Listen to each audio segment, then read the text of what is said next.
জীবনের প্রতিটি সন্ধিক্ষণে যখন মানুষ প্রশ্নে জর্জরিত হয়, কে আমি, কেন এই সংগ্রাম, কেন এই জন্ম, তখন উত্তর খোঁজার পথ তাকে নিয়ে যায় সেই এক অমর গ্রন্থের দিকে, যা শুধু ধর্ম নয়, জীবন বিজ্ঞানের মর্মকথা। সেই গ্রন্থই হল ভগবদ গীতা। গীতার কথা চ্যানেলের উদ্দেশ্য ঠিক সেখানেই, গীতার প্রতিটি শ্লোকের আড়ালে লুকিয়ে থাকা অদেখা ও অজানা সত্যগুলোকে উদ্ঘাটন করা। কারণ গীতা এমন এক জ্ঞানের সাগর, যার গভীরে প্রতিবার নামলে নতুন কিছু আবিষ্কার হয়, নতুন আলো দেখা যায়, নতুন অর্থ জন্ম নেয়। গীতার সবচেয়ে আশ্চর্য বিষয় হলো, এটি কোনো নির্দিষ্ট ধর্মীয় বই নয়, এটি এক ধরনের আধ্যাত্মিক বিজ্ঞান, মানুষের চেতনার মানচিত্র। কৃষ্ণ ও অর্জুনের সংলাপ আসলে মানুষের আত্মা ও মন, কর্তব্য ও বিভ্রান্তি, জাগ্রত চেতনা ও মায়ার মাঝে চলমান এক অনন্ত সংলাপ। যখন অর্জুন কুরুক্ষেত্রের যুদ্ধক্ষেত্রে তার ধনুক নামিয়ে বললেন, আমি যুদ্ধ করব না, সেটি কেবল এক যোদ্ধার ভয় নয়, সেটি মানুষের অন্তর্দ্বন্দ্বের প্রতীক। আমরা প্রত্যেকেই জীবনের কোনো না কোনো মুহূর্তে সেই অর্জুন হয়ে পড়ি, যখন কর্তব্য সামনে দাঁড়িয়ে থাকে কিন্তু মন বিভ্রান্ত, হৃদয় ক্লান্ত।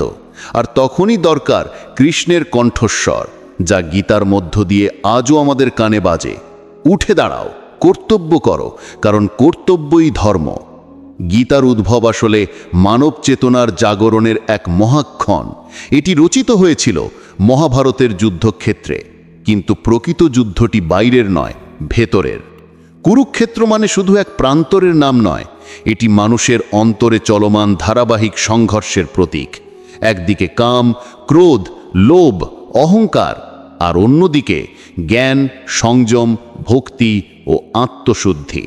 কৃষ্ণ এই অন্তর্যুদ্ধের শিক্ষক, অর্জুন সেই বিভ্রান্ত আত্মা, আর গীতা সেই বাণী যা মানুষকে দেখায় কিভাবে মায়াভেদ করে নিজের সত্যকে চিনে নিতে হয়।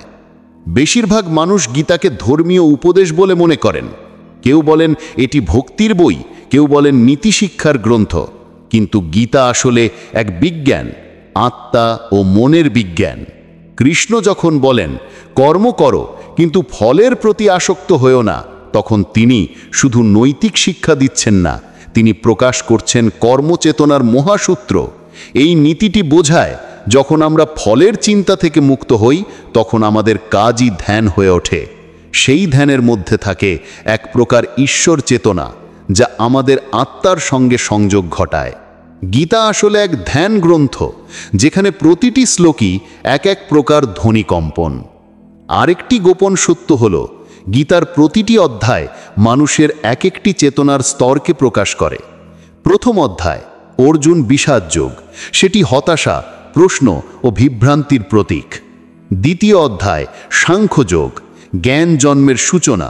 এরপর কর্মযোগ, ভক্তিযোগ, জ্ঞান যোগ, ধ্যান যোগ ধাপে ধাপে মানুষকে নিয়ে যায় মুক্তির পথে। পুরো গীতাটি এক প্রকার আত্মার বিবর্তনের মানচিত্র, যেখানে মানুষ নিজেকে চিনতে চিনতে পৌঁছে যায় পরম একাত্মতায়। গীতার শব্দগুলি কেবল অর্থে নয়, কম্পনে শক্তিশালী। সংস্কৃত ভাষার প্রতিটি অক্ষরই যেন ধ্বনির তরঙ্গ। যখন কেউ গীতার শ্লোক পাঠ করে, তখন তার মস্তিষ্কের কম্পন তরঙ্গ পরিবর্তিত হয়, মন শান্ত হয়, হৃদয়ে প্রশান্তি আসে। এই জন্যই গীতা শুধু পড়ার বই নয়, এটি অনুভব করার অভিজ্ঞতা। কৃষ্ণের বাণী কেবল শোনা নয়, বাঁচার জন্য। গোপন সত্যের আরও একটি স্তর হল, গীতা মহাজাগতিক সময়সীমার এক বিশেষ মুহূর্তে উদ্ভূত হয়েছিল, যখন মানব সভ্যতা এক চেতনা পরিবর্তনের দাঁড়ে দাঁড়িয়েছিল।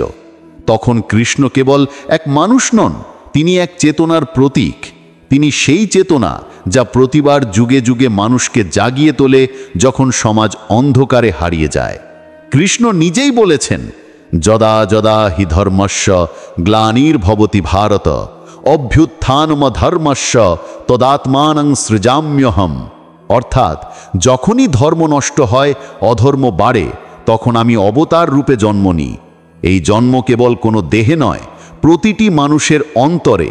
যখনই কেউ অন্যায়ের বিরুদ্ধে দাঁড়ায়, সত্যের জন্য সংগ্রাম করে, তখন কৃষ্ণ চেতনা তার মধ্যেই জেগে ওঠে। গীতার মূল রহস্য এখানেই। এটি সময়ের সীমা ছাড়িয়ে যাওয়া এক চেতনার বাণী। গীতা যতটা আধ্যাত্মিক ততটাই বাস্তব। এটি শেখায় কর্মই পূজা, কর্তব্যই ঈশ্বর। আধুনিক যুগের ভাষায় বললে এটি কর্মফল তত্ত্বের ভিত্তি। তুমি যা বপন করবে তাই ফলবে। কিন্তু কৃষ্ণ এখানে আরও এক ধাপ এগিয়ে বলেছিলেন, যদি তুমি ফলের প্রতি আসক্ত না হও তাহলে তুমি কর্মফল থেকে মুক্ত হও। এটাই কর্মের মুক্তি, যা আজকের মনোবিজ্ঞানে বলা হয় ডিট্যাচমেন্ট থেরাপি, যেখানে ফলের চিন্তা থেকে মুক্ত হয়ে মানুষ কাজের আনন্দে বাঁচে। গীতা শুধু মনোবিজ্ঞানের নয়, আত্মার মনোবিজ্ঞানের বই। কৃষ্ণ যখন বলেন আসক্তি থেকে কাম জন্ম, কাম থেকে ক্রোধ, ক্রোধ থেকে মোহ, মোহ থেকে স্মৃতিভ্রংশ, স্মৃতিভ্রংশ থেকে বুদ্ধিনাশ, আর বুদ্ধিনাশ থেকে সর্বনাশ, তখন তিনি মানুষের মনস্তত্ত্বের সম্পূর্ণ রূপরেখা দেন। কাম মানে আকাঙ্ক্ষা, ক্রোধ মানে প্রতিরোধ, মোহ মানে বিভ্রাম। এই তিন শক্তি মানুষের অচেতন মনকে নিয়ন্ত্রণ করে। গীতা শেখায় কিভাবে ধ্যান, সংযম ও জ্ঞানের মাধ্যমে এই শক্তিগুলোকে শাসন করা যায়। এখানে আরেকটি সূত্র লুকিয়ে আছে। গীতার তিন পথ, কর্মযোগ, জ্ঞানযোগ ও ভক্তিযোগ। কৃষ্ণ বলেননি যে কোনো এক পথই মুক্তির পথ। তিনি বলেছেন এই তিন পথ একে অপরের পরিপূরক। কর্মের মাধ্যমে মন শুদ্ধ হয়, জ্ঞানের মাধ্যমে মায়া ভাঙে, আর ভক্তির মাধ্যমে হৃদয় প্রসারিত হয়। শেষ পর্যন্ত তিনটে মিলেই মানুষ পৌঁছে যায় সর্বযোগে, যেখানে কর্ম, জ্ঞান, ভক্তি একত্রিত হয়। কৃষ্ণ আসলে কোনো এক পথের দেবতা নন, তিনি সব পথের মিলনবিন্দু। গীতার আরেক গোপন অধ্যায় হল সময় তত্ত্ব। কৃষ্ণ বলেন কালোস্মি, আমি সময়। এই বাক্যটি মহাবিশ্বের অন্যতম গূঢ় ঘোষণা। সময়ই সৃষ্টি, সময়ই বিনাশ। কৃষ্ণ এখানে নিজেকে সময় বলে চিহ্নিত করেছেন, কারণ সময়ই পরম শক্তি, যা সব কিছুকে চালনা করে। এই এক বাক্যের মধ্যে লুকিয়ে আছে কোয়ান্টাম জগতের ধারণাও। সময় কেবল রৈখিক নয়, এটি চক্রাকারে ঘুরে ফিরে আসে। তাই গীতার শিক্ষা কখনো পুরনো হয় না, কারণ এটি সময়ের ঊর্ধ্বে। গোপন সত্যের আরেকটি দিক হল স্থিতপ্রজ্ঞ ধারণা। কৃষ্ণ বলেন যে আনন্দ ও দুঃখে সমান, লাভ ও ক্ষতিতে সমান, জয় ও পরাজয় সমান, সেই মানুষই স্থিতপ্রজ্ঞ। অর্থাৎ প্রকৃত যোগী সেই, যার মন দোলায়িত হয় না। এই শিক্ষা আসলে মানসিক ভারসাম্যের মূল। আজকের মনোবিজ্ঞানে যাকে ইকুইলিব্রিয়াম মাইন্ড বলা হয়, সেটিরও বীজ এখানে। কৃষ্ণ আসলে মানুষকে মানসিক স্বাস্থ্য শেখাচ্ছিলেন 5000 বছর আগেই। গীতা আরও একটি আশ্চর্য সত্য প্রকাশ করে, আত্মা অমর, দেহ নশ্বর।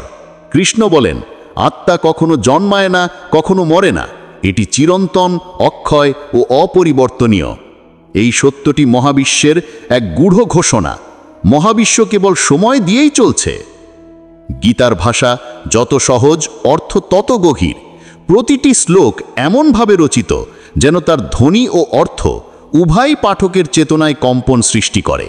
তাই গীতাকে বলা হয় শব্দব্রহ্ম, এমন এক বাণী যা শুধু শুনলে নয়, অনুভব করলেও জাগৃত হয় আত্মা। গোপন আরও একটি সত্য হল, গীতা কেবল পুরুষ বা যোদ্ধাদের জন্য নয়, এটি নারী, শিশু, বৃদ্ধ, জ্ঞানী, অজ্ঞানী সকলের জন্য। কৃষ্ণ বলেননি যোদ্ধা হও, বলেছেন যোগী হও।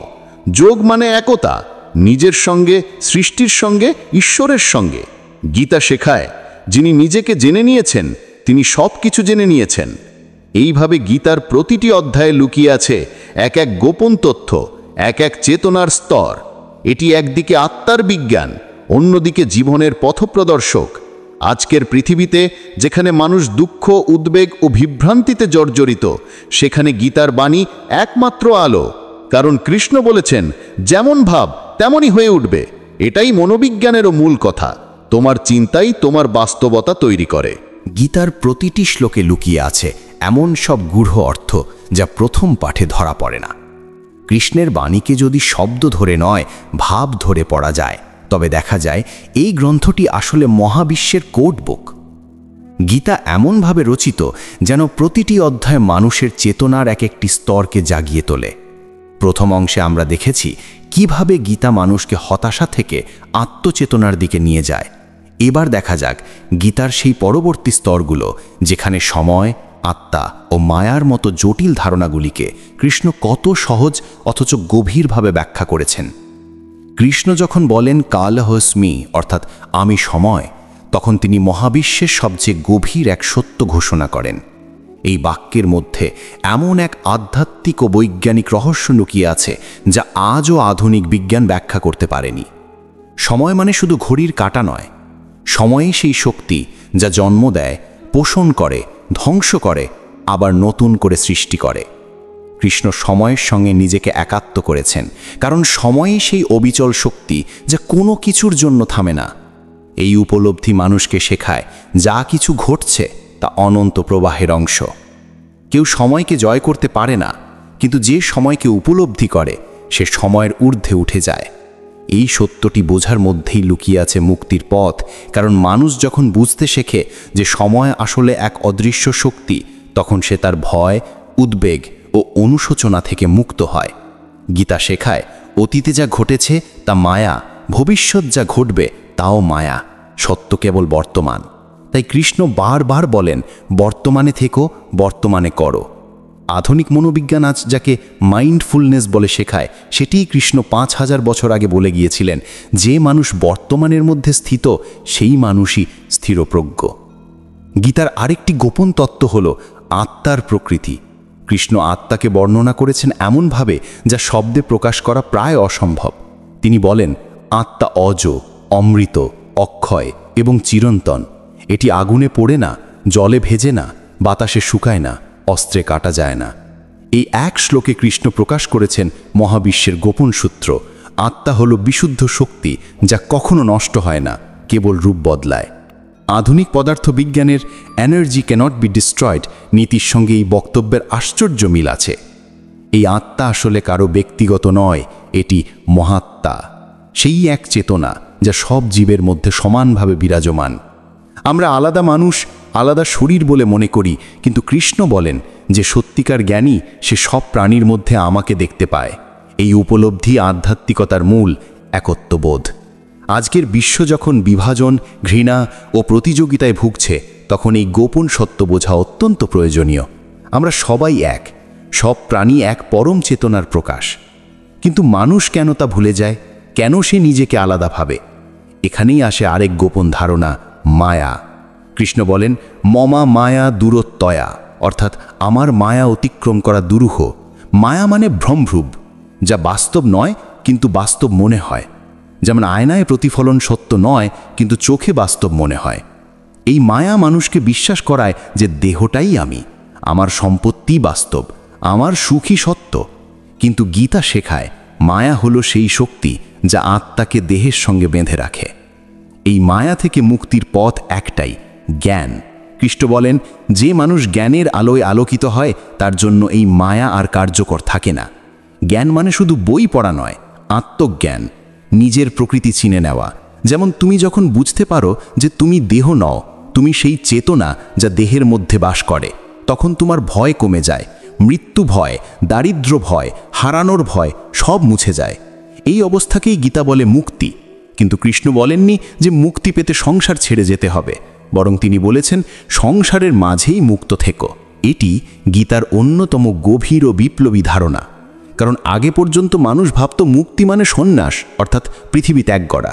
কৃষ্ণ দেখালেন প্রকৃত সন্ন্যাস মানে ত্যাগ নয়, আসক্তির অভাব। তুমি সংসারে থেকেও সংসার থেকে মুক্ত থাকতে পারো যদি ফলের প্রতি আসক্ত না হও। এটাই কর্মযোগের সার। কর্তব্য করো, কিন্তু নিজের জন্য নয়, বৃহত্তর সত্তার জন্য। এই শিক্ষা আধুনিক জীবনের জন্য প্রযোজ্য। আজকের মানুষ কাজের চাপে ক্লান্ত, ফলের চিন্তায় জর্জরিত। চাকরি, সম্পর্ক, সামাজিক স্থান সব কিছুই যেন এক প্রতিযোগিতা। কৃষ্ণ যেন বলছেন, এই সবই তোমার কুরুক্ষেত্র, কিন্তু ভয় পেও না। কাজ করো, কিন্তু কাজের দাস হও না। তোমার কাজই পূজা। যখন মানুষ এই দৃষ্টিভঙ্গি নেয়, তখন তার মন শান্ত হয়, কাজ সহজ হয় এবং জীবনের অর্থ পরিষ্কার হয়। গীতার আরেকটি গোপন স্তর হলো ভক্তিযোগ। ভক্তি মানে কেবল ভজন বা প্রার্থনা নয়, এটি হলো আত্মসমর্পণ। কৃষ্ণ বলেন, সর্বধর্মান পরিত্যাজ্য মাম একম শরণম ব্রজ, অর্থাৎ সব ধর্ম, সব নিয়ম, সব জটিলতা ত্যাগ করে আমার শরণে এসো। এটি শুনে যেন ঈশ্বরের দাবি, কিন্তু প্রকৃত অর্থে এটি এক চেতনার আত্মসমর্পণের আহ্বান। কৃষ্ণ বলছেন, যখন তুমি তোমার অহংকার, ভয়, প্রত্যাশা, সন্দেহ সব ছেড়ে দাও, তখন তুমি আমার সঙ্গে এক হয়ে যাও। তখন আর তুমি থাকো না, তুমি হয়ে যাও আমি। এই ভক্তি মানে অন্ধ বিশ্বাস নয়, এটি প্রেমের শুদ্ধতম রূপ। কৃষ্ণ বলেন, যে প্রেম দিয়ে আমাকে স্মরণ করে আমি তারই হয়ে যাই। এটি কেবল ধর্মীয় প্রতিশ্রুতি নয়, এটি মনস্তাত্ত্বিক তথ্য। প্রেম এমন এক শক্তি যা মনকে শুদ্ধ করে, ভয় ভাঙে এবং আত্মাকে জাগিয়ে তোলে। গীতা শেখায়, জ্ঞান ও ভক্তি আলাদা নয়, জ্ঞান ও ভক্তি ও ভক্তিজ্ঞান একে অপরের দুই দিক। জ্ঞানের মাধ্যমে তুমি বোঝো ঈশ্বর কি, আর ভক্তির মাধ্যমে তুমি অনুভব করো তিনি কে। গীতার গোপন তত্ত্বগুলির আরেকটি বিশেষ দিক হল অবতার ধারণা। অনেকে ভাবে অবতার মানে ঈশ্বরের অবতরণ, কিন্তু গীতার আলোকে অবতার মানে হলো চেতনার জাগরণ। যখন সমাজ অন্ধকারে ডুবে যায়, তখন কৃষ্ণ কোনো দেহে নয়, মানুষের অন্তরে জন্ম নেন। তিনি জেগে ওঠেন অন্যায়ের বিরুদ্ধে প্রতিবাদে, সত্যের পথে সাহসে এবং প্রেমের মধ্যে দয়া হিসেবে। প্রতিটি যুগে, প্রতিটি যুগলের মধ্যেও কৃষ্ণ জন্ম নেন। যেখানে প্রেম নিঃস্বার্থ, যেখানে কর্তব্য অটল, যেখানে বিশ্বাস অদম্য। এই সব তত্ত্ব মিলিয়ে দেখা যায় গীতা আসলে এক জীবন্ত বিজ্ঞান। এর প্রতিটি শ্লোক, প্রতিটি শব্দ আমাদের চিন্তা, আচরণ ও সিদ্ধান্তকে বদলে দিতে পারে। কৃষ্ণ যেমন অর্জুনকে বলেছিলেন, জ্ঞানী মানুষ সুখে বা দুঃখে বিচলিত হয় না, তেমনি আজও গীতা শেখায় জীবনের প্রতিটি পরিস্থিতি শিক্ষক।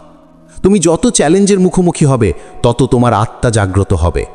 গীতার গোপন বার্তা হলো জীবনের প্রতিটি মুহূর্তই এক পরীক্ষা, আর প্রতিটি পরীক্ষা তোমাকে মুক্তির দিকে এগিয়ে দেয়। মানুষ যখন তা বুঝে নেয়, তখন সে আর পালায় না, বরং জীবনকে গ্রহণ করে পূর্ণভাবে। কৃষ্ণের ভাষায়, তুমি যা করছো তা আমাকেই উৎসর্গ করো। এই উপলব্ধি মানুষকে পরিণত করে যোগীতে, এমন যোগী যে পৃথিবীর মাঝে থেকেও পার্থিব নয়, যে কাজের মাঝে থেকেও নিঃশব্দে ধ্যানমগ্ন। গীতা তাই শুধু পড়ার বই নয়, এটি বাঁচার পথ। আজকের পৃথিবীতে যেখানে মানুষ দিশাহীন, ক্লান্ত ও ভীত, সেখানে গীতার এই গোপন জ্ঞান এক অমূল্য সম্পদ। এটি শেখায় জীবনের উদ্দেশ্য সুখ পাওয়া নয়, শান্তি পাওয়া। কারণ সুখ আসে ও যায়, কিন্তু শান্তি স্থায়ী। কৃষ্ণ বলেন, যে মানুষ নিজের ভেতরে শান্তি খুঁজে পেয়েছে, সে ঈশ্বরকে খুঁজে পেয়েছে। এই দ্বিতীয় অংশের শেষে আমরা এক নতুন উপলব্ধিতে পৌঁছাই। গীতা আসলে বাহ্যিক কোনো যুদ্ধ নয়, এটি অন্তরের যুদ্ধ। অর্জুন তুমি, কৃষ্ণ তোমার অন্তরের কণ্ঠ, আর কুরুক্ষেত্র তোমার মন। প্রতিদিন তুমি লড়ছ ভালো মন্দের, আসক্তি মুক্তির, ভয় আত্মবিশ্বাসের মাঝে। আর সেই লড়াইয়ে কৃষ্ণের বাণী তোমার অস্ত্র, জ্ঞান, ভক্তি ও কর্মের সুষমা। এই ছিল গীতার কথা চ্যানেলের পক্ষ থেকে উদ্ভব গীতার 21টি গোপন তথ্য, যা বেশিরভাগ মানুষই জানে না, এর দ্বিতীয় অধ্যায়।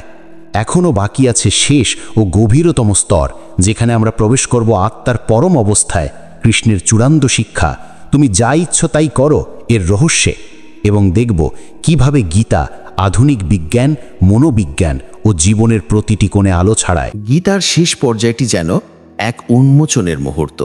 এক দীর্ঘ অন্তর্যাত্রার পর অর্জুনের অন্তর উন্মুক্ত হয়ে যায় কৃষ্ণ চেতনার জন্য। যুদ্ধক্ষেত্রের গর্জনের মধ্যে যখন সমস্ত প্রশ্নের উত্তর কৃষ্ণ দিয়ে ফেলেছেন, তখন আসে সেই বাক্য যা গীতার হৃদয়। কৃষ্ণ বলেন, ইদন্তে না তপস্কায়া না ভক্তায়া কাদাচান। এই জ্ঞান সেই পাবে যে অন্তরে ভক্তি ধারণ করেছে। কিন্তু তারপরেই কৃষ্ণ এমন এক বাক্য বলেন যা পৃথিবীর সমস্ত ধর্ম, নীতি ও আদর্শের সীমা ভেঙে দেয়। যথেচ্ছসি তথা কুরু, অর্থাৎ তুমি যা ইচ্ছা তাই করো। এই বাক্যটাই গীতার শেষ এবং সর্বশ্রেষ্ঠ গোপন শিক্ষা। কৃষ্ণ এখানে অর্জুনকে কোনো আদেশ দেননি, কোনো বাধ্যবাধকতা দেননি। তিনি বলেননি এটা করো ওটা করো না, বরং তিনি তাকে সম্পূর্ণ স্বাধীনতা দিলেন, নিজের অন্তরের সত্য অনুসারে কাজ করার স্বাধীনতা। অর্থাৎ মুক্ত মানুষ সেই যে নিজের ভিতরের কৃষ্ণকে চিনে নিয়ে নিজের সিদ্ধান্ত নেয়। এই মুহূর্তে গীতার জ্ঞানের পরম রূপ প্রকাশ পায়, স্বাধীন চেতনা। কৃষ্ণ দেখিয়ে দিলেন ঈশ্বর আসলে কোনো বাহ্যিক শক্তি নয়, বরং মানুষের মধ্যেই তিনি লুকিয়ে আছেন। মানুষ যখন জ্ঞান ও ভক্তির মাধ্যমে সেই অন্তর্নিহিত ঈশ্বরকে উপলব্ধি করে, তখন তার আর বাইরের নির্দেশের প্রয়োজন হয় না। তখন সে জানে কোন কাজ সঠিক, কোন কাজ নয়। এই অবস্থাকেই বলা হয় স্থিতপ্রজ্ঞ, যেখানে মন শান্ত, বুদ্ধি স্থির আর আত্মা জাগ্রত। কৃষ্ণ এই স্বাধীনতাই অর্জুনকে দেন, কিন্তু এটি এমন স্বাধীনতা নয় যা ভোগের। এটি সেই স্বাধীনতা যা আসে জ্ঞান ও দায়িত্বের মধ্য দিয়ে। যথেচ্ছসী তথা কুরু মানে যা ইচ্ছা তাই ভোগ করো নয়, বরং এর মানে তুমি এখন জানো কে তুমি, তাই তোমার প্রতিটি কর্ম স্বতঃস্ফূর্তভাবেই সঠিক হবে। এই শিক্ষা গীতার সবচেয়ে সূক্ষ্ম গোপন সূত্র।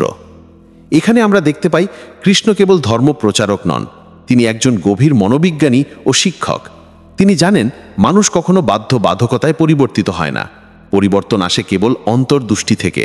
তাই তিনি অর্জুনকে বলেননি যুদ্ধ করতেই হবে, বরং তিনি তাকে এমনভাবে জাগিয়ে তুলেছেন যে যুদ্ধ তার নিজের সিদ্ধান্ত হয়ে যায়। এখানেই গীতার নীতি শিক্ষা থেকে দার্শনিকতার উত্তরণ ঘটে, ধর্ম থেকে আত্মসচেতনায়।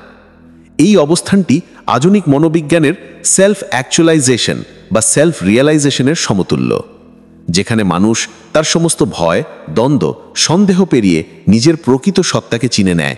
কৃষ্ণ সেই অবস্থাকেই বলেন যোগ, আত্মার সঙ্গে পরম সত্তার সংযোগ।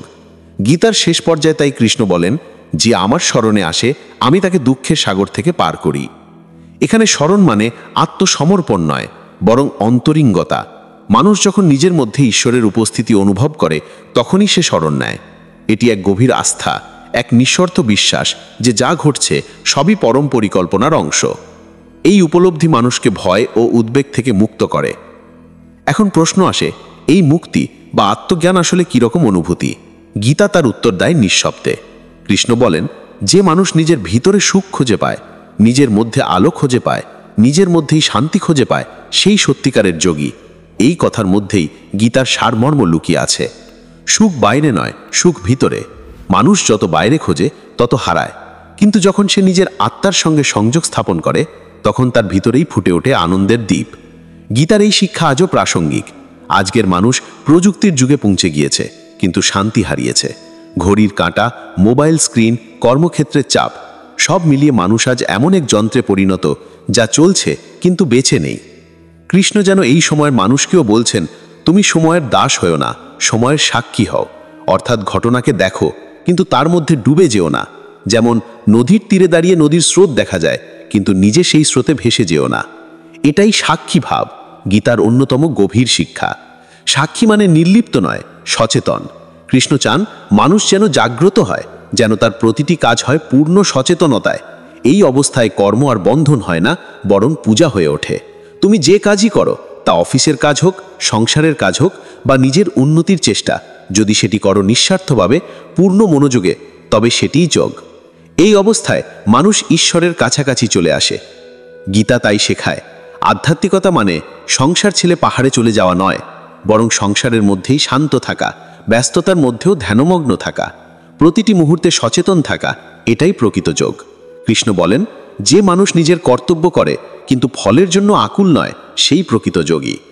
এই দর্শন এত গভীর যে আধুনিক নেতৃত্ব তথ্য, কর্মসংস্কৃতি, এমনকি মনোবিজ্ঞানের অনেক ধারণাই এর থেকে উৎসৃত হয়েছে।